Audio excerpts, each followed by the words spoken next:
ਲੋਕਾਂ ਦਾ ਧਿਆਨ ਜਿਹੜਾ ਪੰਜਾਬ ਦੇ ਮਸਲਿਆਂ ਤੋਂ ਪਾਸੇ ਕਰਨ ਵਾਸਤੇ ਔਰ ਇੱਕ ਜਿਹੜਾ ਇਹਨਾਂ ਦੇ ਅੰਦਰ ਕਰਪਸ਼ਨ ਦੀ ਜਿਹੜੀ ਅਨਇਕੁਅਲ ਡਿਸਟ੍ਰੀਬਿਊਸ਼ਨ ਸੀ ਉਹਨੂੰ ਠੀਕ ਕਰਨ ਵਾਸਤੇ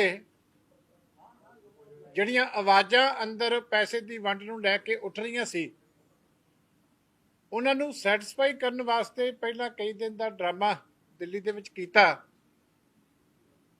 ਫਿਰ ਉਸ ਤੋਂ ਬਾਅਦ ਕੁਝ ਅਨਾਉਂਸਮੈਂਟਾਂ ਹੋਈਆਂ, ਫਿਰ ਕਈ ਤਰ੍ਹਾਂ ਦੀਆਂ ਖਬਰਾਂ ਸੈਂਸੇਸ਼ਨਲ ਹੋਰ ਲਗਵਾਈਆਂ ਗਈਆਂ। ਕੱਲ ਵੀ ਜਦੋਂ ਪੱਤਰਕਾਰ ਮੈਨੂੰ ਪੁੱਛ ਰਹੇ ਸੀ ਤੇ ਮੈਂ ਕਿਹਾ ਸੀ ਇਹ ਸਾਰੇ ਇਕੱਠੇ ਆ, ਇਹ ਸਿਰਫ ਲੋਕਾਂ ਦੀਆਂ ਅੱਖਾਂ ਦੇ ਵਿੱਚ ਘੱਟਾ ਪਾਉਣ ਵਾਸਤੇ ਤੇ ਸਾਰਾ ਡਰਾਮਾ ਜਿਹੜਾ ਅਸਲੀ ਮੁੱਦਿਆਂ ਤੋਂ ਧਿਆਨ ਪਾਸੇ ਹਟਾਉਣ ਵਾਸਤੇ ਰੱਖਿਆ ਗਿਆ। ਔਰ ਜਿਵੇਂ ਮੈਂ ਕਿਹਾ ਸੀ ਉਸੇ ਤਰ੍ਹਾਂ ਹੀ ਸਾਰੀ ਸਕ੍ਰਿਪਟ ਜਿਹੜੀ ਆ ਉਹ ਅੱਜ ਉਸੇ ਤਰੀਕੇ ਹੀ ਨਾਟਕ ਉਹਦਾ ਪੂਰੀ ਤਰ੍ਹਾਂ ਦੇ ਨਾਲ ਰਚਿਆ ਗਿਆ। ਇਸ ਕਰਕੇ ਮੈਂ ਤਾਂ ਇਹ ਸਮਝਦਾ ਸੀ ਕਿ ਸਿੱਧੂ ਸਾਹਿਬ ਬਹੁਤ ਲੰਬੀ ਚੌੜੀ ਤਿਆਰੀ ਕਰਕੇ ਬੜੀ ਟੌਰ ਕੱਢ ਕੇ ਆਏ ਸੀ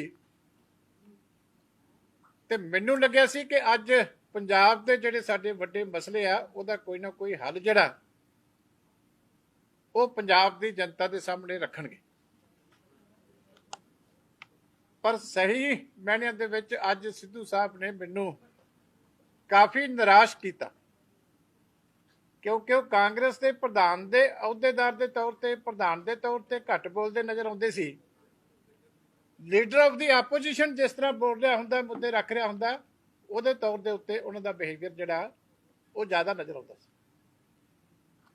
ਜਿਹੜੀ ਸਰਕਾਰ ਦੇ ਜਿਹੜੀ ਰੂਲ ਕਰਦੀ ਪਾਰਟੀ ਦੇ ਪ੍ਰਧਾਨ ਦੀ ਜੋ ਜ਼ਿੰਮੇਵਾਰੀ ਹੁੰਦੀ ਆ ਕਿ ਗੱਲਾਂ ਦਾ ਜਵਾਬ ਦੇਣਾ, ਉਹ ਜਵਾਬ ਨਹੀਂ ਸੀ ਦੇ ਰਹੇ। ਕੁਐਸਚਨ ਜਿਹੜੇ ਆ ਹੋਰ ਨਵੇਂ ਤੋਂ ਨਵੇਂ ਜਿਹੜੇ ਆ ਉਹ ਖੜੇ ਕਰ ਰਹੇ ਸੀ। ਸੋ ਮੈਨੂੰ ਲੱਗਿਆ ਕਿ ਉਹਨਾਂ ਦਾ ਇਹ ਜਿਹੜਾ ਰਵੱਈਆ ਬਹੁਤ ਗੈਰ ਜ਼ਿੰਮੇਵਾਰਾਨਾ।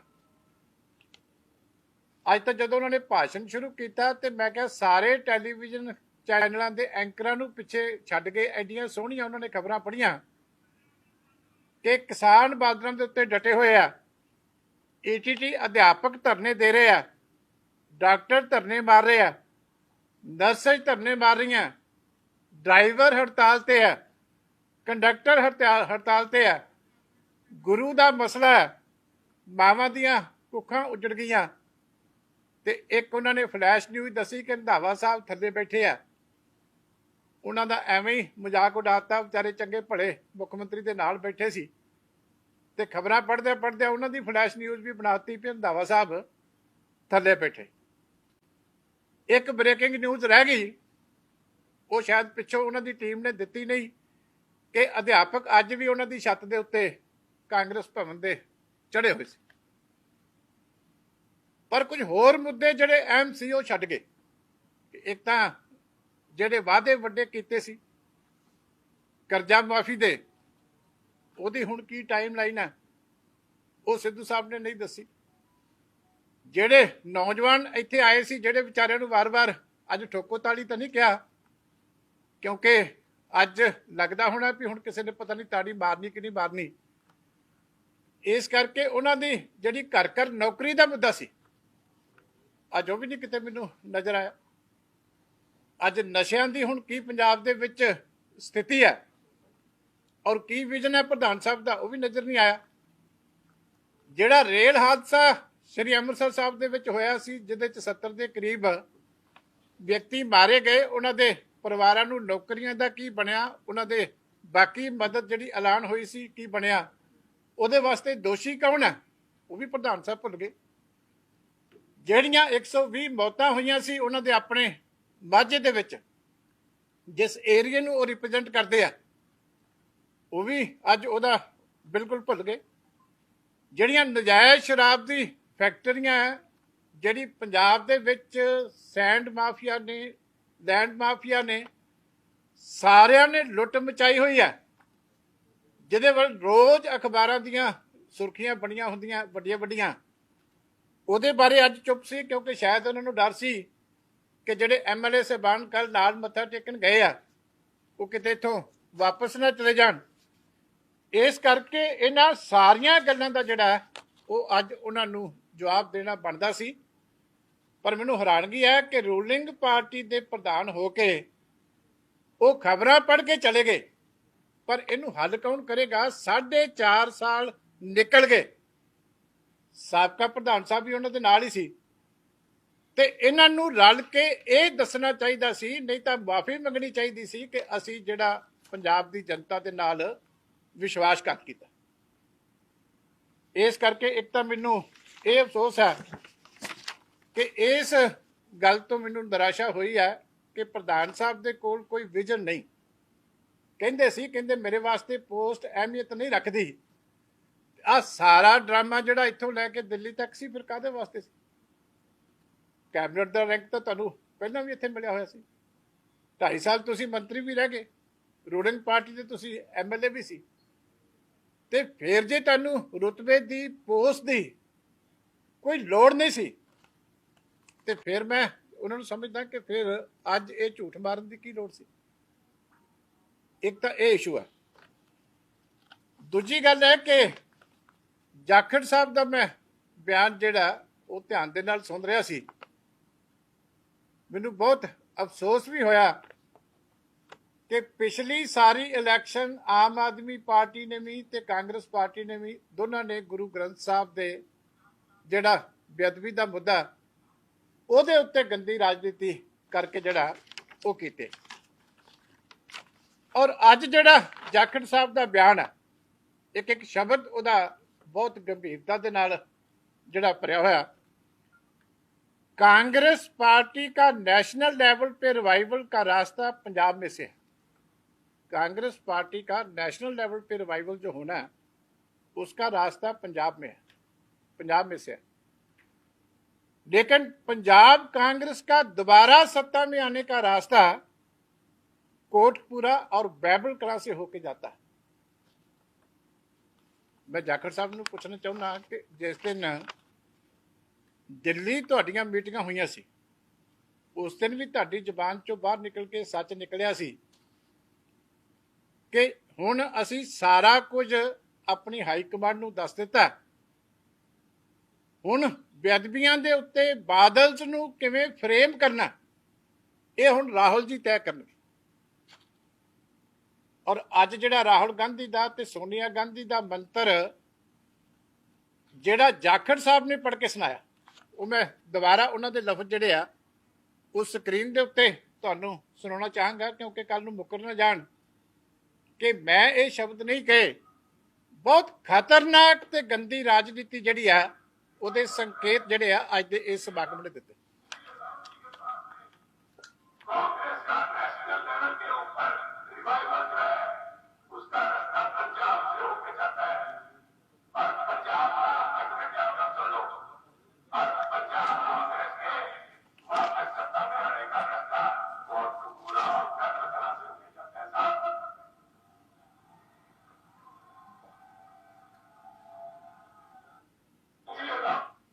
दोबारा सुना दो करी।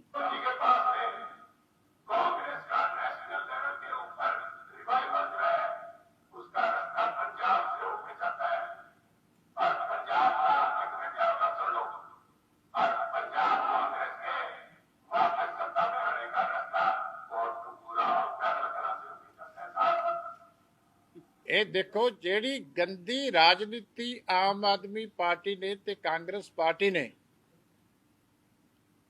ਗੁਰੂ ਗ੍ਰੰਥ ਸਾਹਿਬ ਜੀ ਦੇ ਜਿਹੜਾ ਬੇਅਦਬੀ ਦਾ ਇਸ਼ੂ ਹੈ ਉਹਦੇ ਤੇ ਪਿਛਲੇ ਲਗਾਤਾਰ ਇੰਨੇ ਸਾਲ ਕੀਤੀ ਹੈ। ਅੱਜ ਫਿਰ ਕਾਂਗਰਸ ਇਲੈਕਸ਼ਨ ਦੇ ਸਾਹਮਣੇ ਆ ਕੇ ਦੁਬਾਰਾ ਉਸ ਵੈਂਡੇਟਾ ਪੋਲਿਟਿਕਸ ਦੇ ਉੱਤੇ, ਉਸ ਘਟੀਆ ਰਾਜਨੀਤੀ ਦੇ ਉੱਤੇ, ਉਸੇ ਹੀ ਕਨਸਪੀਰੇਸੀ ਦੇ ਉੱਤੇ ਅੱਜ ਫਿਰ ਆ ਕੇ ਇੱਕ ਵਾਰੀ ਖੜੀ ਹੈ। ਇਹ ਸਾਰਾ ਜਿਹੜਾ ਅੱਜ ਦਾ ਇਹਨਾਂ ਦੇ ਸਮਾਗਮ ਦਾ ਵਿਜ਼ਨ ਹੈ ਉਹਦਾ ਨਿਚੋੜ ਹੈ। ਮੈਂ ਨਵੇਂ ਬਣੇ ਪ੍ਰਧਾਨ ਸਾਹਿਬ ਨੂੰ ਪੁੱਛਣਾ ਚਾਹੁੰਦਾ ਕਿ ਤੁਹਾਨੂੰ ਘੱਟੋ ਘੱਟ ਅੱਜ ਇੱਕ ਇਸ਼ੂ ਜਿਹੜਾ ਬੇਅਦਬੀਆਂ ਦਾ ਸਭ ਤੋਂ ਸੀਰੀਅਸ ਮੁੱਦਾ ਸੀ, ਉਹਦੀ ਰਿਐਲਿਟੀ ਤਾਂ ਪਤਾ ਕਰਕੇ ਸਟੇਜ ਦੇ ਉੱਤੇ ਆਉਣੀ ਚਾਹੀਦੀ ਸੀ। ਇਹ ਤਾਂ ਤੁਹਾਡੀ ਡਿਊਟੀ ਬਣਦੀ ਸੀ।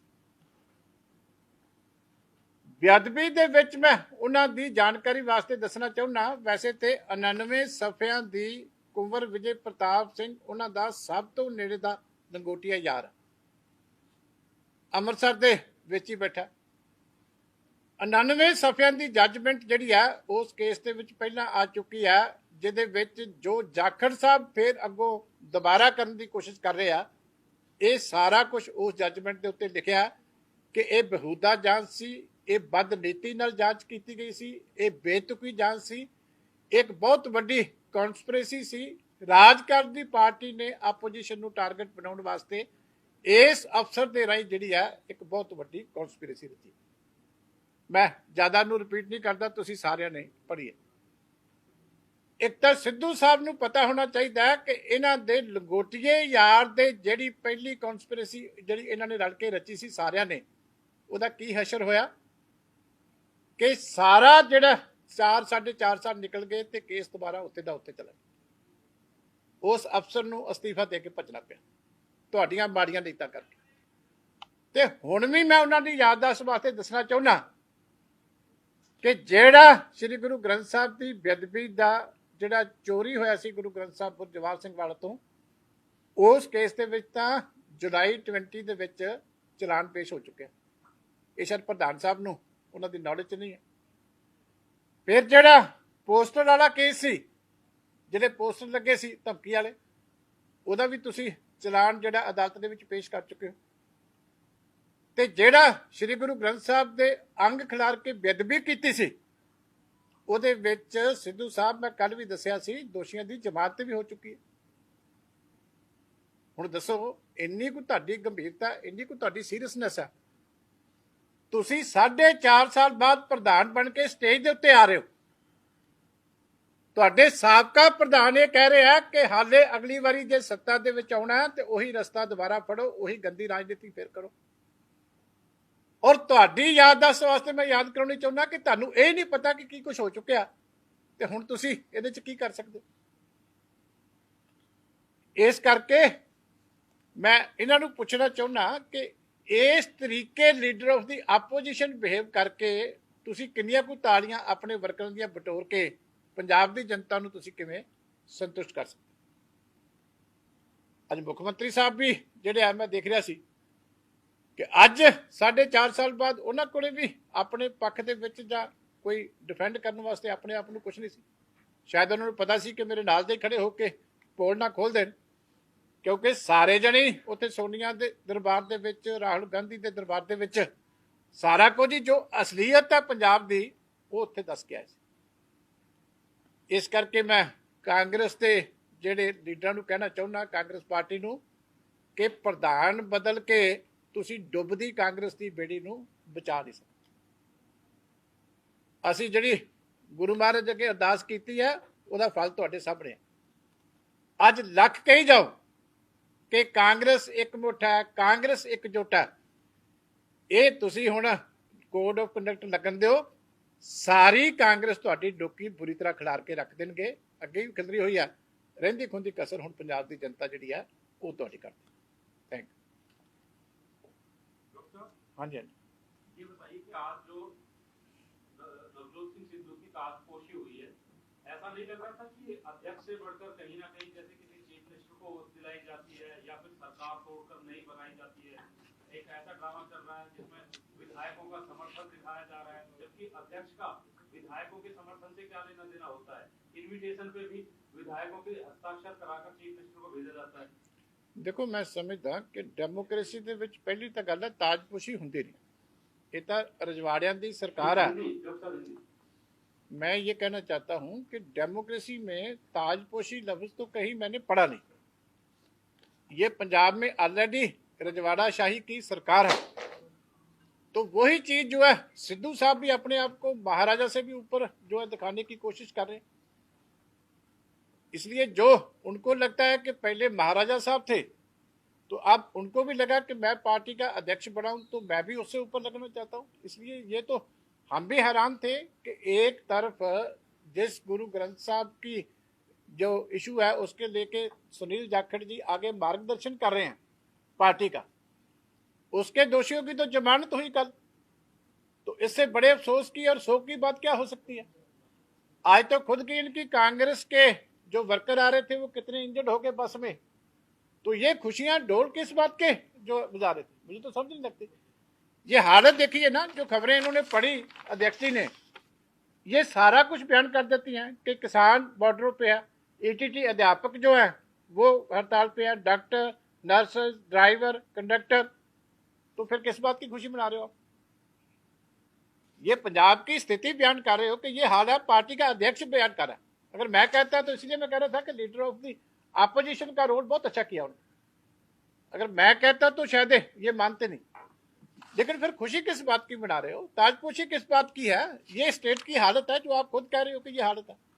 आज भी आपकी छत के ऊपर जो है अध्यापक चढ़े हुए थे।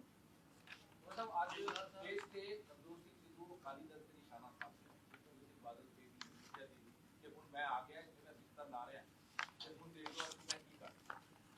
ਦੇਖੋ ਮੈਂ ਪੰਜਾਬੀ ਚ ਇਹਨਾਂ ਨੂੰ ਕਹਿ ਦਿੰਦਾ ਕਿ ਜੋ ਟਿੱਲ ਲੱਗਦਾ ਕਰ ਲਓ। ਇਸ ਤੋਂ ਸਪਸ਼ਟ ਨਹੀਂ ਕਹਿ ਸਕਦਾ, ਜੋ ਟਿੱਲ ਲੱਗਦਾ ਕਰ ਲਓ। ਠੀਕ ਹੈ, ਇਹਨਾਂ ਦੀਆਂ ਧਮਕੀਆਂ ਤੋਂ ਨਾ ਇੰਦਰਾ ਗਾਂਧੀ ਅਕਾਲੀਆਂ ਨੂੰ ਡਰਾ ਸਕੀ, ਨਾ ਇਹਨਾਂ ਦੇ ਵੱਡੇ ਵੱਡੇ ਡਰਾ ਸਕੇ, ਤੇ ਨਾ ਕੋਈ ਨਵਜੋਤ ਸਿੰਘ ਸਿੱਧੂ ਉਹਦੇ ਉੱਪਰ। ਇਸ ਕਰਕੇ ਇਹ ਧਮਕੀਆਂ ਨਾਲ ਨਹੀਂ ਚੱਲਦਾ। ਡੈਮੋਕ੍ਰੇਸੀ ਹੈ ਸਾਡੇ, ਕੋਈ ਰੂਲ ਆਫ ਲਾ ਹੈ ਸਾਡੇ, ਕੋਈ ਕਨਸਟੀਟਿਊਸ਼ਨ ਹੈ। ਇਹ ਗੱਲ ਵੱਖਰੀ ਹੈ ਕਿ ਜਾਖੜ ਸਾਹਿਬ ਉਸ ਦਿਨ ਵੀ ਫਰੇਮ ਕਰਦੇ ਪਏ ਸੀ, ਅੱਜ ਇਹ ਵੀ ਧਮਕੀਆਂ ਦੇ ਕੇ ਗਏ ਆ। ਅੱਜ ਜਾਖੜ ਸਾਹਿਬ ਫਿਰ ਮਾਰਗਦਰਸ਼ਨ ਕਰਦੇ ਪਏ ਆ ਕਿ ਬਹਿਬਲ ਕਲਾ ਔਰ ਬਰਗਾੜੀ ਸੇ ਰਾਸਤਾ ਜਾਤਾ। ਇਹਦਾ ਮਤਲਬ they have no respect for constitution, they have no respect for rule of law, they have no respect for judiciary।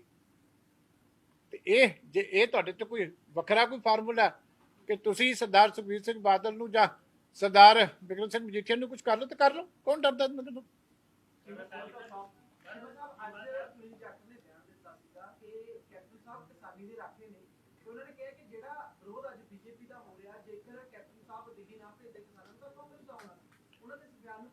ਨਹੀਂ, ਕੈਪਟਨ ਸਾਹਿਬ ਕਿਸਾਨੀ ਦੇ ਰਾਖੇ ਆ ਤੇ ਕਿਸਾਨ ਸਾਰੇ ਖੇਤਾਂ 'ਚ ਕੱਢਦੇ ਨੇ। ਰਾਖੇ ਦਾ ਮਤਲਬ ਤਾਂ ਹੁੰਦਾ ਕਿ ਕੋਈ ਨਾ ਫਸਲ ਆ ਕੇ ਉਜਾੜੇ। ਇਹਨਾਂ ਨੇ ਸਾਰਾ ਪੰਜਾਬ ਉਜਾੜ ਕੇ ਰੱਖ ਦਿੱਤਾ ਵਿਚਾਰੇ। ਉੱਥੇ 8 ਮਹੀਨੇ ਹੋ ਗਏ ਆ, ਉੱਥੇ ਦਿੱਲੀ ਬੈਠੇ ਆ, ਕੇਂਦਰ ਸਰਕਾਰ ਦੀ ਜਾਨ ਨੂੰ ਔਰ ਪੰਜਾਬ ਸਰਕਾਰ ਦੀ ਜਾਨ ਨੂੰ ਰੋਂਦੇ। ਇਹ ਕਿੱਦਾਂ ਦੇ ਰਾਖੇ ਆ? ਮੈਨੂੰ ਤਾਂ ਸਮਝ ਨਹੀਂ ਲੱਗੀ ਕਿ ਘਰੋਂ ਬਕਾਰ ਕਰ ਦਿੱਤੀ ਸਾਰੀ ਕਿਸਾਨੀ, ਔਰ ਇਹ ਹਾਲੇ ਰੱਖੇ ਆ ਕਿਸਾਨੀ। ਜਿਵੇਂ ਤਾਂ ਬਸ ਜੇ ਸਾਫ਼ ਤੌਰ ਤੇ ਨਜ਼ਰ ਆਇਆ ਕਿ ਜਿਸ ਤਰੀਕੇ ਨਾਲ ਨਵਜੋਤ ਸਿੰਘ ਸਿੱਧੂ ਨੂੰ ਪ੍ਰਧਾਨਗੀ ਸੌਂਪੀ ਗਈ, ਉਹ ਸਾਫ਼ ਤੌਰ ਤੇ ਕਹਿੰਦੇ ਕਿ 2022 ਦਾ ਰਸਤਾ ਕਲੀਅਰ ਹੋ ਗਿਆ। ਅਕਾਲੀ ਦਲ ਵੀ ਲਗਾਤਾਰ ਕਹਿ ਰਿਹਾ ਕਿ ਸਾਡਾ ਬੀਐਸਪੀ ਨਾਲ ਗੱਠਜੋੜ ਹੈ ਤੇ ਅਸੀਂ 90 ਸੀਟਾਂ ਲੈ ਜਾਵਾਂਗੇ। ਤੁਹਾਡੇ ਨਾਲ ਦੇ ਆਗੂ ਕਹਿੰਦੇ ਨੇ ਕਿੱਧਰ ਨੂੰ ਜਾ ਰਹੀ ਹੈ ਚੋਣ ਖਾਣਾ, ਕਿੱਧਰ ਨੂੰ ਜਾ ਰਿਹਾ? ਜਿਵੇਂ ਐਨਾਲਿਸਿਸ ਤੁਸੀਂ ਵੀ ਕਰ ਰਹੇ ਹੋ ਆਪਣੇ ਪੱਧਰ ਤੇ। ਨਹੀਂ, 2022 ਦਾ ਚੋਣਾਂ ਲੜਨ ਦਾ ਰਸਤਾ ਕਲੀਅਰ ਹੋ ਗਿਆ, ਮਤਲਬ ਪ੍ਰੈਜ਼ੀਡੈਂਟ ਰੂਲ ਬਚ ਗਿਆ। ਮੁੱਖ ਮੰਤਰੀ ਦੀ ਕੁਰਸੀ ਸ਼ਾਇਦ ਅੱਜ ਇਹ ਸਮਝੌਤੇ ਤੋਂ ਬਾਅਦ ਮਾੜੀ ਮੋਟੀ ਬਚ ਗਈ। ਇਹੀ ਰਸਤਾ ਕਲੀਅਰ ਹੋਇਆ, ਹੋਰ ਤਾਂ ਨਹੀਂ ਕੋਈ।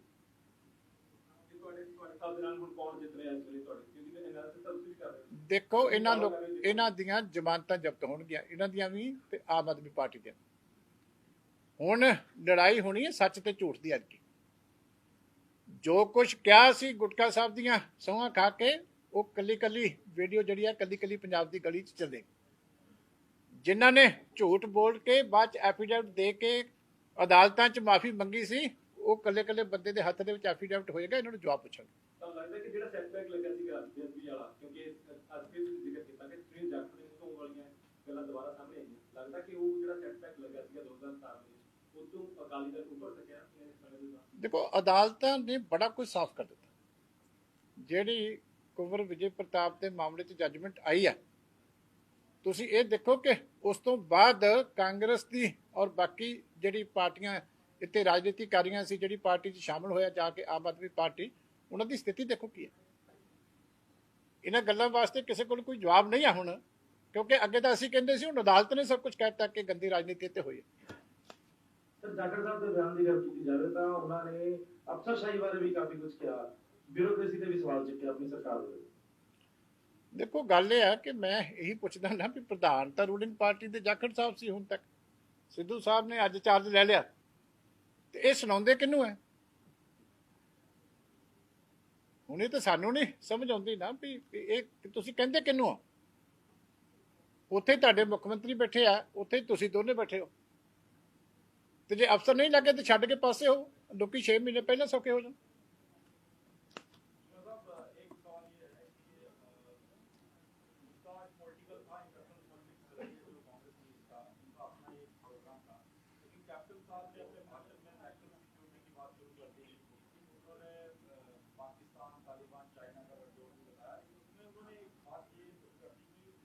अकाली दल को भी उन्होंने शरारती पार्टी बताया और आम आदमी पार्टी के लिए भी कहा कि ये पाकिस्तान के इशारे पर काम करने वाली पॉलिटिकल दल है। तो क्या कहेंगे?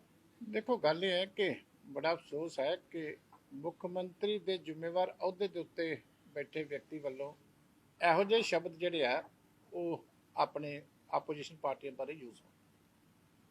ਹੁਣ ਜੇ ਪਾਕਿਸਤਾਨ ਨਾਲ ਕਿਹਦਾ ਕਿੰਨਾ ਸਬੰਧ ਆ, ਮੇਰੇ ਖਿਆਲ ਸਾਰਾ ਮੀਡੀਆ ਜਾਣ। ਨਾ ਸਿੱਧੂ ਸਾਹਿਬ ਦਾ ਪਾਕਿਸਤਾਨ ਦਾ ਪ੍ਰੇਮ ਕਿਸੇ ਕੋਲੋਂ ਛੁਪਿਆ ਹੋਇਆ ਤੇ ਨਾ ਕੈਪਟਨ ਸਾਹਿਬ ਦਾ ਕਿਸੇ ਤੋਂ ਛੁਪਿਆ ਹੋਇਆ। ਇਸ ਕਰਕੇ ਆਪਣੇ ਘਰ ਬੈਠੇ ਦਮਕੇ ਜੇ ਮਾਰੀ ਜਾਂਦੇ ਸੀ, ਹੁਣ ਅਸੀਂ ਕੀ ਕਰੀਏ? चीमा साहब, नवजोत सिंह सिद्धू ये भी कहते हुए नजर आए कि किसानों को उनके पास आना चाहिए, पंजाब सरकार से मिलकर एक रास्ता निकलेगा, तो उसे कैसे देखें?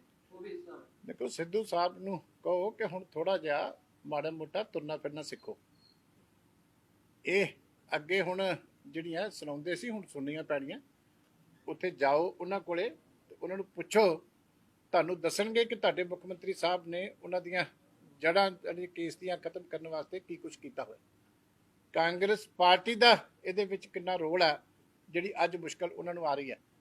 ਪੰਜਾਬ ਦੇ ਵਿੱਚ ਕਿਸ ਤਰੀਕੇ 2017 ਦੇ ਵਿੱਚ APMC ਐਕਟ ਦੇ ਵਿੱਚ ਸੋਧਾਂ ਕਰਕੇ ਇਹ ਕਾਨੂੰਨ ਜਿਹੜੇ ਕਿਵੇਂ ਪਹਿਲਾਂ ਕੈਪਟਨ ਅਮਰਿੰਦਰ ਸਿੰਘ ਗਰੋਂ ਨੇ ਲਾਗੂ ਕੀਤੇ ਹੋਏ। ਇਸ ਕਰਕੇ ਉਹਨਾਂ ਨੂੰ ਆਪ ਚੱਲ ਕੇ ਜਾਣਾ ਚਾਹੀਦਾ। ਇੱਥੇ ਜਿਹੜੀ ਹੈ ਉਹ ਤਾਜਪੋਸ਼ੀ ਵਾਲੀ ਗੱਲ ਹੋ ਗਈ ਨਾ, ਰਜਵਾੜਾ ਸ਼ਾਹੀ ਵਾਲੀ ਗੱਲ। ਇਸ ਕਰਕੇ ਇਹਨੂੰ ਤਾਜਪੋਸ਼ੀ ਨਾ ਸਮਝਣ, ਆਪਣੀ ਰੂਲਿੰਗ ਪਾਰਟੀ ਦੇ ਪ੍ਰਧਾਨ ਦੀ ਜ਼ਿੰਮੇਵਾਰੀ ਸਮਝ ਕੇ ਉਹਨਾਂ ਕੋਲ ਚੱਲ ਕੇ ਜਾਣ।